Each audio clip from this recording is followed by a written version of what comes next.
ကိုရင်လေးပါကောင်းနေပြန်တက်တော့အမေဖြစ်တဲ့ကိုရင်မေတော်ကြီးကမျက်ရည်လေးဝိုင်းလာမှန်လားပါဗျာ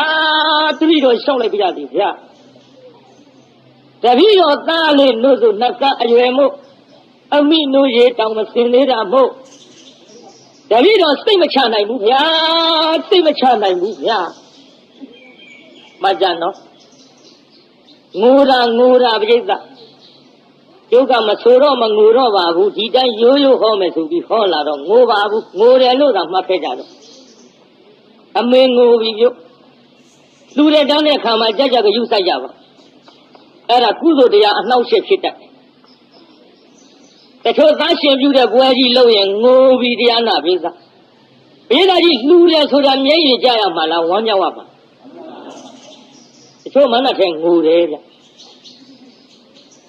ဘေးကမေးတယ်ဟဲ့ဘာကြည့်လို့ငိုတာတုံးဆိုအလှမကအိုးတဲ့သူ့ဖေကပြူစောတိတာပေါ့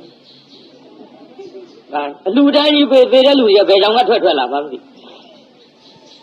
တချို့ကြတော့ဗာပြောတော့ဩတဲ့သူ့ဖေကြီးရှိတော့ငါမီးလေးတွေမောင်းရင်တော့ဘဝနဲ့မြင်ကျင်တယ်မြင်းစည်းတာမြင်ကျင်တယ်ငါမသိရင်ကိုရင်လေးဘဝနဲ့ငါမီးလေးတွေကိုကြော့ကျင်တယ်အိမ်တပိတ်ကလေးပိုက်ဆုံးကန်ကြွလာရင်သူများတွေလောင်းလို့တပိတ်မပြည့်ပဲမဲ့လို့ငါမစားပဲလောင်းလိုက်ခြင်းနဲ့အဖေမသေးခင်လှူပါဆိုပေမဲ့လို့အခုတော့အဖေကမရှိတော့လို့ဟေးတော်ကြီးလေးမရင်တော့ဘဝနဲ့လာကြည့်လဲပါဟောလောက်ကုန်မနတ်ထဲဒီထဲလူတကာလူမကငိုကြည့်ရဲ့လက်တို့လောက်ပြီးတရားနာပြေးတာဘိသိက်နဲ့ဆိုင်တာမာတာမီကြီးတော်ဆိုနေကြီးကငေါ့ထုတ်တာကုံတော့မျက်ရည်တွေမကြနော်ဒါကြောင့်တရားနာပရိသတ်ကြီးကုသိုလ်ပြုတယ်ဆိုတာသေသူကိုရည်မှန်းလွမ်းလို့ရှိရင်အမြတ်အတန်းသာဝေပါငိုနေလို့သူတို့ကြားရမည်မဟုတ်မှတ်ကြကိုင်းဒီတော့ကောင်းပြီလေအခုမျက်ရည်ကြပြီဗျအမေကဒီတော့သားလေးစိတ်မချဘူးတဲ့ဒေသကြီးသူ့အမေကသူ့သားကိုရင်လေးစိတ်မချဘူးဆိုတာယုံရဲ့လားဒေသကြီးယုံရဲ့လားယုံလိုက်တာပဲနော်ဒေသကြီးယုံလိုက်တာပဲနော်မေးအောင်မယ်နော်ဒေသကြီးသားကိုအမေကစိတ်မချဘူးတဲ့ယုံရဲ့လားယုံတော့မှတ်ထားနော်ကြုံပြောမယ်ကိုရင်ကလေးကအာတော်ကုန်ခန်းနဲ့ကောင်းကင်ဇံပြန်နိုင်တဲ့ယဟန္တာအမေလုတ်သူကသောတာလေးတောင်မပန်သေးတဲ့ပုထုဇဉ်ပရိသတ်ကြီးကိုရင်လေးကစိတ်မချရမှလားအမေကစိတ်မချရမှလားဒါဖြင့်ယုံသေးလားမယုံမလိုက်တော့နော်ဖြတ်ပြလိုက်ခုနယုံလိုက်နေကြတိုက်ဒီတော့ကောင်းပြီရအမေကစိတ်မချရမှာမဟုတ်ဘူးကိုရင်လေးကယဟန္တာကြီးမို့လို့ပုထုဇဉ်အမေကိုသူကစိတ်မချရတိုင်းကြွရရောဗျာတေကန်းစာလေးတွေလွန်းနဲ့ကောင်းတယ်ကဒီလိုနဲ့ဟိမဝန္တာရောက်တော့အောက်ဆင်းပြီးကြောင်းတင်ကန်းကလေးတွေကအခန်းတင်ရှိအဲ့ဒီကြောင်းတင်ကန်းလေးတွေရောက်ခါရှိသေးရှင်အနုယုတ်တာကိုတော်မြတ်ကြီးလေနာယောဂဖြစ်ပြီးတရားနာပိဋကကြီးယဟန္တာကြီးပဲမလို့တရားနာပိဋကလေနာယောဂဝင်လိုက်တော့လိမ့်နေတာပေါ့ဘိုက်နှိပ်ပြီးတော့ဒါပေမဲ့ခင်ဗျားတို့ကျွတ်တို့လိုအမယ်လေးအလိုလေးငိုပြီးတော့ညှညူးနေမယ်တော့မဟုတ်ပါဘူး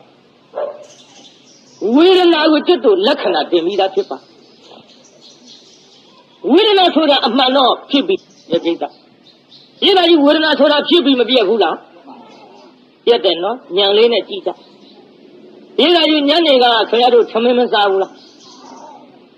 ကောင်းဘူးလားဘယ်တော့မှတော့ပြတ်တယ်ဗျပြတ်ပါတယ်ဝေဒနာဆိုတာ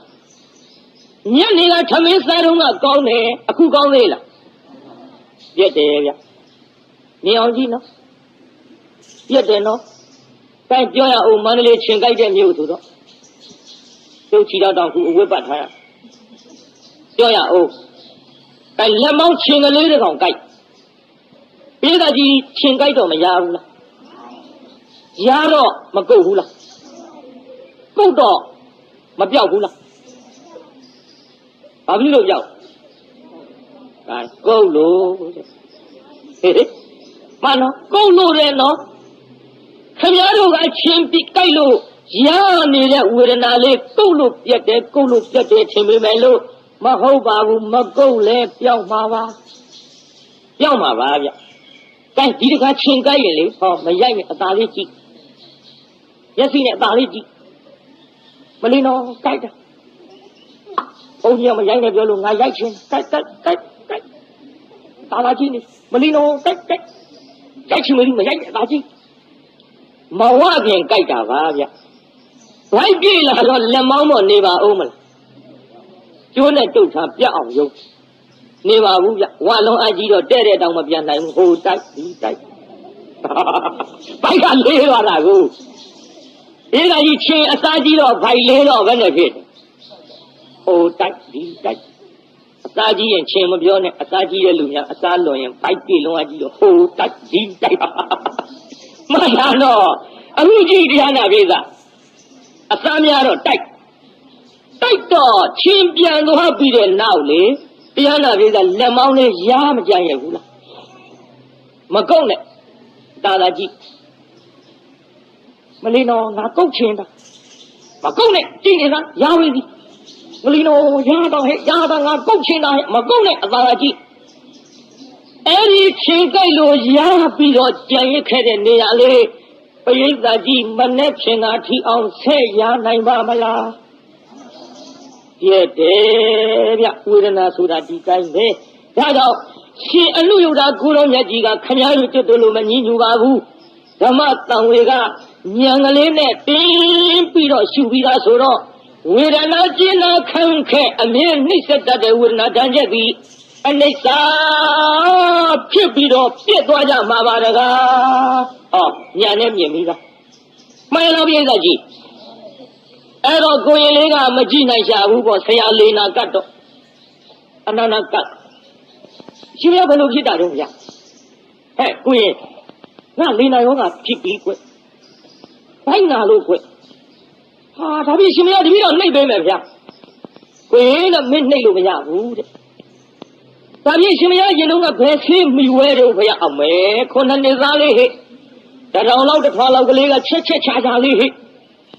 ကိုရင်နဲ့ငါပျောက်တာကတော့ဟိုအနောရတ္တအိုင်ကရေကိုတောက်ရင်ပျောက်တယ်ကွနေရောင်မဖတ်ဖဲနဲ့အယောင်တလျက်လျက်ထနေတဲ့အနောရတ္တအိုင်ကရေကိုတောက်ရင်ပျောက်တယ်ကွ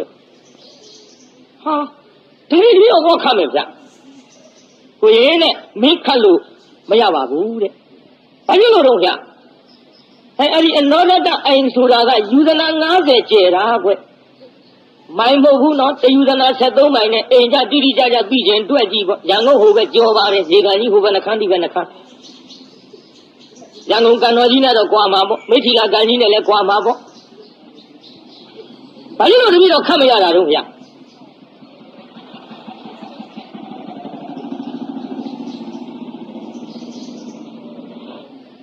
ကိုရင်နဲ့မင်းခတ်လို့မရပါဘူးတဲ့အဲ့ဒီရေတွေကိုရေတစ်စက်မှမမြင်ရအောင်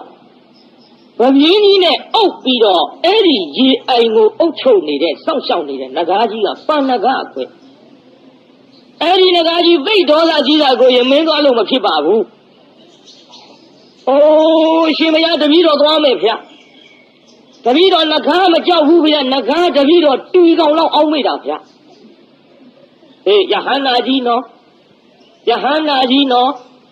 နဂါးတပည့်တော်တူကောင်လောက်အောင်းမိတာဗျအေးဒါဖြင့်ကောင်းပြီကိုရင်ရော့ဟောဒီရေအိုးလေးယူသွားကွဟိုရောက်ရင်တကားတော်ပန္နကပင့်ဆရာရှင်အနုယုတ်တာကျလုတ်ရဲ့ဆရာရှင်အနုယုတ်တာလေနာယောဂဖြစ်လို့လေနာယောဂပြောက်ဖို့အရေးရေကလေးတအိုးလောက်လှူပါငါအကြောင်းပြောပြသူသိတယ်ကွငါတောင်းနေကြကွငါနဲ့လဲဆရာတကာကွမှန်လားပါဗျဒီတော်သွားမယ်ဗျဒီတော်သွားမယ်ဗျာနဲ့ရေအိုးလေးထမ်းပြီးတော့ဆရာကြော့ပြီးထွက်သွားရောတရားနာပြိတ္တရေကိုရင်လေးကောင်းကင်ကရေအိုးထမ်းပြီးပြန်ကြွလာလိုက်တာယူဇနာ90ရှိတဲ့ရေအိုင်ကြီးထဲမှာကျွတ်တို့ပန္နကနဂါးကြီးဘာလုပ်နေတယ်လဲလို့ဆိုတော့မေတရားနာပြိတ္တ तू ကနဂမတွေနဲ့ပုတ်တပင်လုပ်နေတယ်ကိုဗျ ဒီကငကားကြီးပါလို့အေးငါရန်ကုန်ကန်တော်ကြီးမှန်ပြောတာဟဲ့ငကားပုတ်သွေများရှိသလားလို့မြင်ပြီကိုရင်လေးကအော်ကြည်စမ်းတက်ကြငါလာတာမမြင်ဘူးကမြင်းကျော်ထားမြင်ပြီကိုရင်လေးကမြင်တော့ကိုရင်လေးကငါလာတာသိအောင်ဆိုပြီးတော့ခြေဘဝကတ်နေတဲ့ခြေမုံကလေးတွေခါချလိုက်ငကားမော့ကြည့်ငကားမော့ကြည့်တော့မျက်စိထဲခြေမုံတွေဝင်တာပေါ့ဝင်တော့ငကားသိဆိုးပြီရိတ်တိုက်ကြီးကြည်စမ်းတထောင်လောက်တထွာလောက်ကိုရင်ငါလာပြီးတော့စော်ကားတွေ့ကြသေးတာပေါ့ဒီလက်ထဲရေအိုးနဲ့ရေလိုခြင်းလို့လားငါမပေးဘူးငကားတိတ်စိတ်ဆိုးသွားစိတ်ဆိုးရောပေါ့ဗျငကမတွေနဲ့ပြောနေတဲ့အချိန်ဒီချိန်မျိုးစိတ်ဆိုးတာဘယ်အချိန်စိတ်ဆိုးတာနဲ့မှမတူဘူးနော်ငကားတို့ဘယ်အချိန်စိတ်ဆိုးတာနဲ့မှမတူဘူးနော်ဒါကြောင့်ကျုပ်မန္တလေးဆုံးခံတဲ့တငယ်ချင်းတွေပြောရတယ်ကွာလို့ဆုံးခံအိမ်တွေများဝင်ရင်ချောင်းလေးပါလေးဆိုးဝင်ကြဟာပုထုဇဉ်တွေဆိုတော့မတော်တဆများငကားစိတ်ဆိုးတယ်လို့ဆိုးနေမှာဆိုးလို့တတိပြရတာပါတရားနာပိဿဒါကြောင့်တရားနာပိဿရေကြည့်အခုငကားစိတ်ဆိုးပါတယ်တရားနာပိဿပိဿကြီးငကားကြီးစိတ်မဆိုးဘူးလားငါရေမပေးဘူးသူရေလိုချင်လို့လားပြကြသေးတာပေါ့တိုင်းကိုရင်လေးကအောက်ဆင်းတခါတော့ပါလာကအားလုံးကိုရင်ဩတခါမာရီကျော်ရေကြီးမာပဲမမပါနဲ့တခါငါလာတဲ့အကြောင်းကလေဟောသိဆရာရှင်အနုယုတ်တာငါရဲ့ဆရာရှင်အနုယုတ်တာအခုခိမဝန္တာသင်္ကန်းကျောင်းမှာလေနာယောဂဖြစ်လို့အဲ့ဒီလေနာယောဂပျောက်ဖို့အရေးရေကလေးတအိုးလောက်လှူပါတကားတော့ရဲ့ကိုရင်ရေလိုခြင်းလို့ကိုရင်ရေလိုခြင်းလို့လားဟုတ်တယ်တကားတော့ကိုရင်နဲ့ရေလိုခြင်းတပည့်တော်လက်ညှိုးညွှန်လိုက်မယ်ဒီမှာကြည့်တာဟောဒီအရှိစူးစူးကိုကြည့်လိုက်ရေတွေတသွေသွေစီးပြီးတော့နေတဲ့ခင်္ဃာမြေကြီးရှိလေရဲ့ကိုရင်တို့ဆရာတော်ပဲဒီမဲ့ချိုးလို့ချိုးတောက်လို့တောက်ဟောလူတော့ခတ်သွားတော့ကိုရင်ဒီကငကားရိုးရိုးပြောတာမှလားငေါ့လိုက်အနောရတအိုင်ကရေလိုခြင်းလို့လာတာခင်းကမြင်လက်ညှိုးထိုးပြတယ်ငကားငေါ့တာဗျလူမငေါ့တတ်တယ်မထင်နဲ့ငကားလည်းငေါ့အဲ့ဒီခင်းကမြင်ကြီးသွားခတ်ရှိတော့မဟုတ်ဘူးတကားတော့ရဲ့ငါကြီးရေလိုချင်တာအနောရတအိုင်ကရေကိုလိုချင်တာ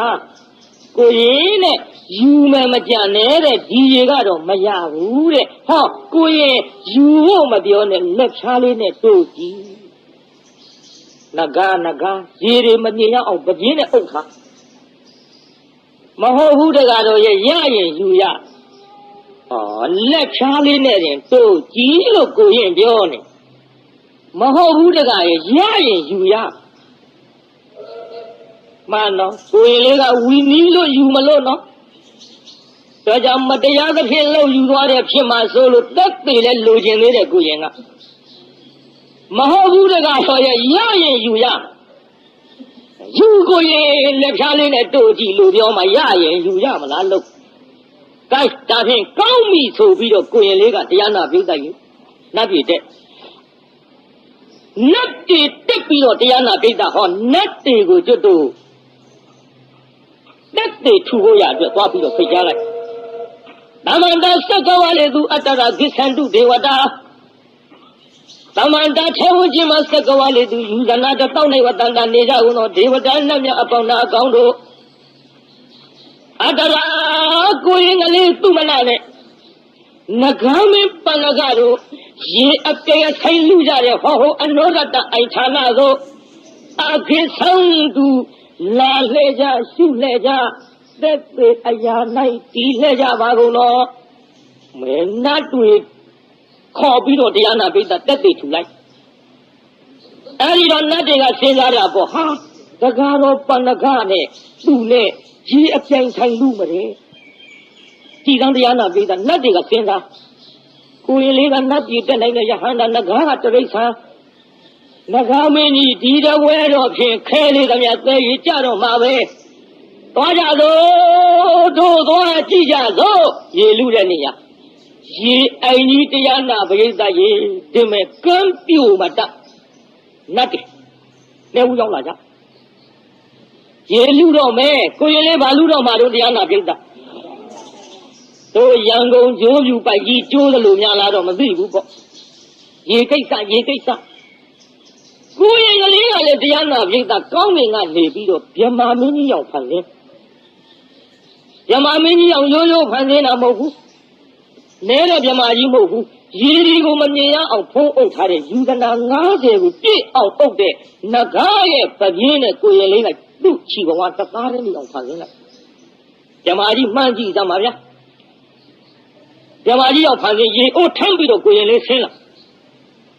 Koyele Sela, Yamaji, at Gwele, Nati, Nilayo. Ha! Hey, Yamaji, away, Nati who go to people. Ha! Yamaji, ha, so be Nati, Gini, Yomane, Koyela, Ye Ogolene, Sela, Bido, Nagamini, Panagaye, Pagin, the Kare, Panone, sounding like Nagamini got that one. Ah, to be the Kare. Got that one. Now, how many got the Yomagabu? But ye a leg on Nani Bido, ye new Bido, but Yimboga, to do million boxega, Twetalu, Yiri, attack Taubanga. Koyela out him Kabuya. Out him a Kabuya. About Tauban Lare, Yiri, Ogolene, Apa, can you Bido?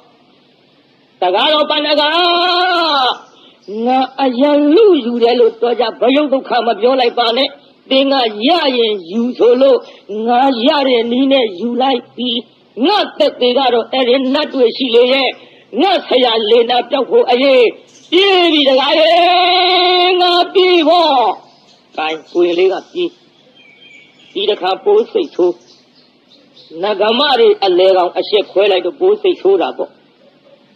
that on Nani Namamia, Madwaja. They may have a Meshia, a Peruvian or that. To do a change in the Shimia, both say hold it. Guys, a Kuji Zandiana, big that. Koyela, you own a being a gun, not like. Tuja Vida, but I don't know the color, but not big that a little shake.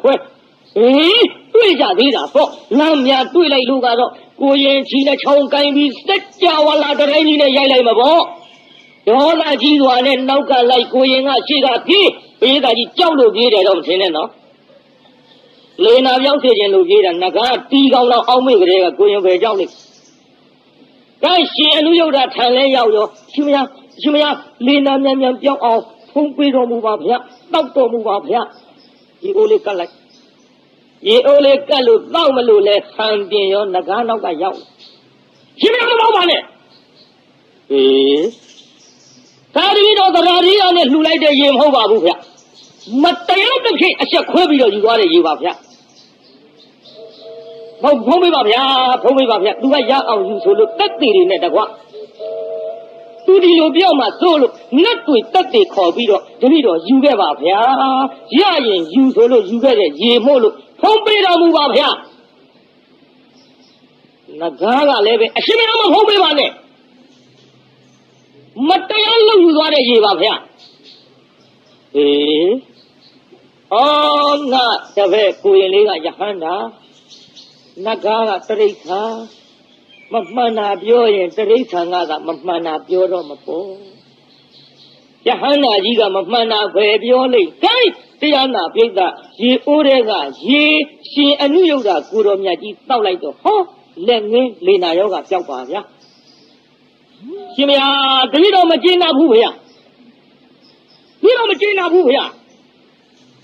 A simpayat, the Vido. Not for the Alego, a ship Quapido, Matayalo water take that. The Vidoli, a Shimaya Davi, or either out the Tala Koyele, China Chong Kai, Bido, Sitjawala, the rain, a young nation of Haya. Iya. Sitjawala, the rain.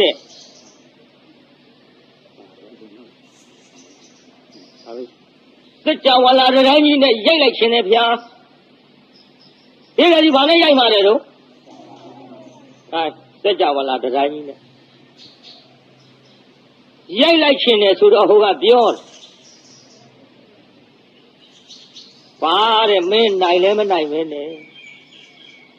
နောက်မဆုတ်ဘူးဒီတော့စစ်ကြောဝလာတိုင်းကြီးနဲ့ရိုက်လိုက်ခြင်းတော့ဗျာမနိုင်မှန်းသိရသားနဲ့တကားတဲ့မင်းဝင်လေးသကွာတဲ့နိုင်လဲမနိုင်မဲနဲ့ကိုရင်လေးအကြောင်းလဲမင်းသိသားနဲ့မင်းမှားတယ်တဲ့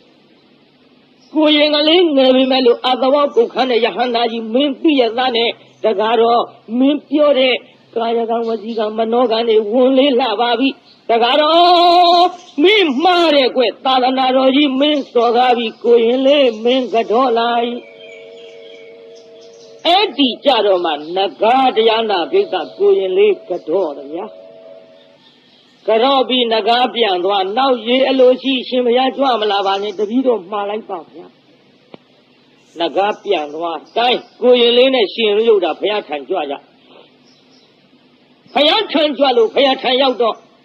ကောင်းငင်ကနေအောက်ဆင်းပြီးကြွကြတော့ပုထုဇဉ်ယဟန်တွေက9နှစ်သားကိုရင်တစ်ထောင်လောက်တစ်ထွာလောက်လေးမြင်လိုက်တော့ဟဲ့မော်ရီဆတော်လေးမဟာမင်းကြီးကဖွေမင်းနဲ့ခွဲလိုက်လာတာနို့ဘူးလေးပါသေးလားနို့ချဘူးလားကွာကိုရင်လေးကရုံပုတ်လက်မောင်းခွဲရန်ကောက်ပွေ့နဲ့ကိုတော်တွေလှုပ်ကုန်ပြီပုထုဇဉ်အကန်းနေကိုရင်လေးအဲ့ဒါလို့လှုပ်ကုန်တော့ဘုရားကုတော်များယင်မတယ်ဗျကြည်သာအကန်းနေအန္တပုထုဇဉ်လေဘာမှမသိကြပါလားယဟန္တာကြီးမှမသိပဲနဲ့9နှစ်သားလေးပွေ့လို့ပွေ့ချီလို့ချီကြုံပွတ်လို့ပို့ဒီနေရာဘုရားကိုယ်တော်မြတ်ကပုထုဇဉ်တွေတဏှာလုံးလို့ယင်မတော်မူမိသည်ယင်မရုံမကဘူးဗျဒီကိစ္စကြီးဘုရားကိုယ်တော်မြတ်ကသိစေခြင်းတော့ယဟန္တာကြီးလို့တော့ဘုရားထုတ်မပြောပါခြေသားများယဟန္တာကြီးမင်းတို့ဒီလိုမလုံးကြနဲ့ဆိုရင်ပြုံးကနေဆိုတော့9နှစ်သားယဟန္တာပြောလိုက်တော့ပုထုဇဉ်ဆိုတာအဖြစ်အမြင်အဖြစ်ဟုတ်ပါမလားကွာတွေပါပြီဖြစ်ချင်ဖြစ်မှာကိုဗျတော့ခက်တယ်တော့ပြိဿပုထုဇဉ်စိတ်ဆိုဒါတော့ဘုရားကိုယ်တော်မြတ်ကယဟန္တာကြီးလို့ပြောတော်မူရလားပြိဿပြောပါဘူးဗျလက်တွေ့ပြဘယ်လိုလက်တွေ့ပြမလဲလို့ဆိုတော့ကြည့်တရားနာပြိဿဤတော့အနန္တ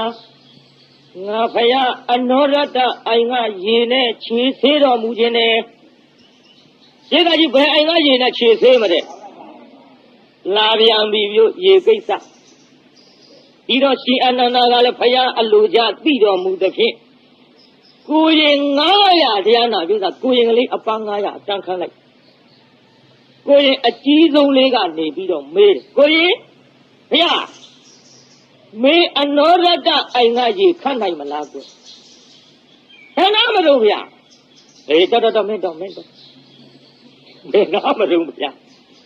နောက်တစ်ပါးဆက်မယ်ကိုရင်မင်းအနောရတအိုင်ကကြီးခတ်နိုင်မလားကွသိဘူးဗျာမင်းသားနေနောက်တစ်ပါးဆက်မယ်ကိုရင်မင်းတော့စားတော့ကြဘူးဗျာနောက်တစ်ပါးဆက်မယ်ကောင်းရမ်းနောက်တစ်ပါးဆက်မယ်မသိဘူးနောက်တစ်ပါးဆက်မယ်ကြားဘူးနဲ့ဒီလိုနဲ့မေးသွားလိုက်တာခေါင်းရမ်းတဲ့ကိုတော်တွေကရမ်းပရိသတ်ကြီးကိုရင်900ထဲမှာခတ်နိုင်တဲ့ယဟန္တာကြီးတွေမပါဘူးလားမလုပ်နဲ့ကိုရင်ယဟန္တာကြီးတွေပါပေမဲ့လို့တို့အလိုရှိတာမဟုတ်ဘူးတဲ့ဗျဟိုအောက်ပိတ်ဆုံးကအငယ်ဆုံးဖြစ်တဲ့ကိုရင်သူမနာကလေးအလိုရှိတာကိုရင်သူမနာလေးကဒုံပုတ်လို့သူ့လွတ်ချင်တဲ့ရည်ရွယ်ချက်သိလို့ယဟန္တာကိုရင်ကြီးတွေကခေါင်းရမ်းတော်မူကြသည်ရမ်းမူလားပရိသတ်ကြီးအဲ့ဒီလိုခေါင်းရမ်းတော်တရားနာပရိသတ်ကြီးရှောက်ပြီးတော့မေးသွားလိုက်တာ499ပါးရဲ့အောက်ကိုရင်သူမနာအလှည့်ရောက်ကိုရင်ဖယားမင်းအနောရတအိုင်ကရေကိုခတ်နိုင်မလားကွတပည့်တော်ခိုင်းသလားဖယားမင်းဟိုဘက်ဘယ်သူရှိတော့တာမှမဟုတ်ပဲနဲ့ဘာလို့ပါတပည့်တော်ခိုင်းရင်တပည့်တော်ခတ်မယ်ဗျတော့ခတ်ချီကွဘုရားကိုယ်တော်ကခြေသေးတော်မူခြင်းနဲ့ကွခတ်ချီကွဆိုတော့တရားနာပရိသတ်ကိုရင်ကလေးဝိသခာကျောင်းအမကြီးလှူတဲ့ရွှေကိုအပြားခတ်ထားတဲ့ရွှေအိုးကြီးဆွဲထုတ် ရွှေအိုးကလည်းသေးသေးပဲပြုခင်ဗျားတို့အခုခတ်တဲ့ရေအိုးအလုံး60လောက်ဝင်ရဟန္တာကြီးမှုတာပေါ့ဗျာခင်ဗျားတို့အခုခတ်တဲ့ရေအိုးအလုံး60ဝင်တဲ့ရွှေအိုးဆိုကြတဲ့ကစဉ်းစားကြည့်ပေါ့တာမြင်ညပုထုဇဉ်ကိုရင်လေးဆိုအိုးပြီးတာနဲ့ပြန်တော်မူတော့ရဟန္တာကြီးဆိုတော့အဲ့ဒီရွှေအိုးကြီးဆွဲထွက်လိမ့်နဲ့အိုးကကြီးသူကသေးဒါပေမဲ့လို့ရေအိုးကြီးမတဲ့ပြီးပခုံးမော်တင်ပြီးကောင်းကင်ပြန်တက်လိုက်တော့ခုနှစ်ငါတုန်းကလက်မောင်းဆွဲရတဲ့ကိုတော်တွေကရုံပုတ်တဲ့ကိုတော်တွေပွေချီတဲ့ကိုတော်တွေကိုရင်လေးရွှေအိုးကြီးနဲ့ကောင်းကင်ပြန်လာလဲမြင်လိုက်တော့ဟာဟေးမေလေးဟာလာပြီဟာဘာပြောကောင်းမလဲပြည်သားကိုတော်တွေမြေကြီးနဲ့မျက်နှာနဲ့အပ်ပြီးအကုန်ပြားပြားဝုတ်ကုန်ဟေးပါပြီငါလက်မောင်းဆွဲရတဲ့ဟာလာကြီးဟာဒီငါကလည်းပွေရလိုက်ပြီစေငါကတုံးပွေလိုက်ပြီအကုန်ဒုက္ခရောက်ကုန်ရောအဲ့ဒီကိုရင်ကလေးရွှေအိုးကြီးနဲ့အနောဒတအိမ်ကြွသွားလိုက်တာဒီတစ်ခါတော့ကိုရင်ကလေးကြွအလာတရားနာပြေးတာငကားဖင်တုံပြီပြုပြေးသားကြီးကိုရင်ကလေးကြွအလာငကားဖင်တုံပြီပြုဒီခါတော့ဟာငါဖျားတော်လေးကြွလာပါလားတော်ကတတိတော့ပေးထားတာကိုရင်ကလေးကြွလာတယ်ဆိုပြီးတော့ငတ်ဆရာတော်လေးကြွလာတယ်ဆိုပြီးတရားနာပြုတ်ကြီးနဂါးကြီးအပြေးလွားလာဟာ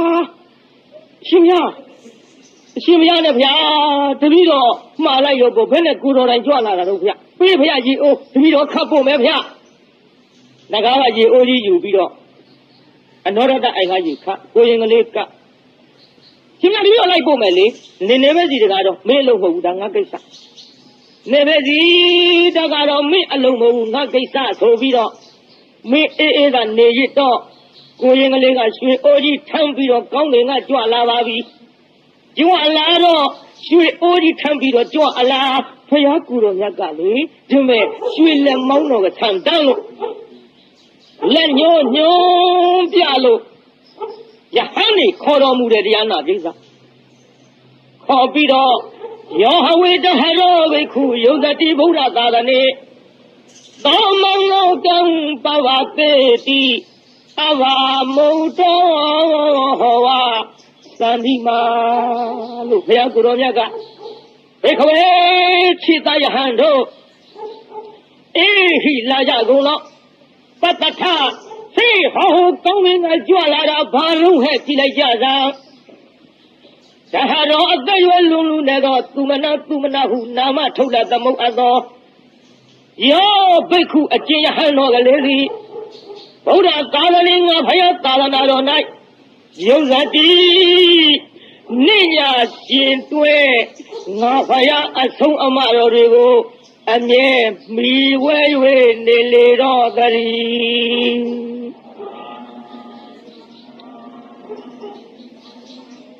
သောဘိက္ခုထိုယဟန်တော်ကလေးသည်အဘတိန်တိုင်းမှာမုတ်တော်လို့သောစန္ဒီမှာဤဝအယံဝင်းရွှေလမင်းကြီးကဲ့သို့ဣမလောကဤလောကကြီးကိုဣမလောကသတ္တလောကသေခါရလောကဩကာသလောကလို့ဆိုတဲ့ဟောဒီလောကကြီးကိုပပသေးတိထွန်းလင်းတောက်ပါ၍ပြတော်မူရှာပေပြီဘာဝသေတိကိုရင်ကလေးရဲ့သင်္ကန်းရောင်ကလည်းတဝဲဝဲဝိပါခကျုံအမကြီးရဲ့ရွှေအိုးကလည်းတလင်းလင်းနဲ့ဟောတိမ်တိုင်းအတွင်းကမြမမင်းကြီးပမာထွဲကြွ၍လာတော်မူရှာလေတည်း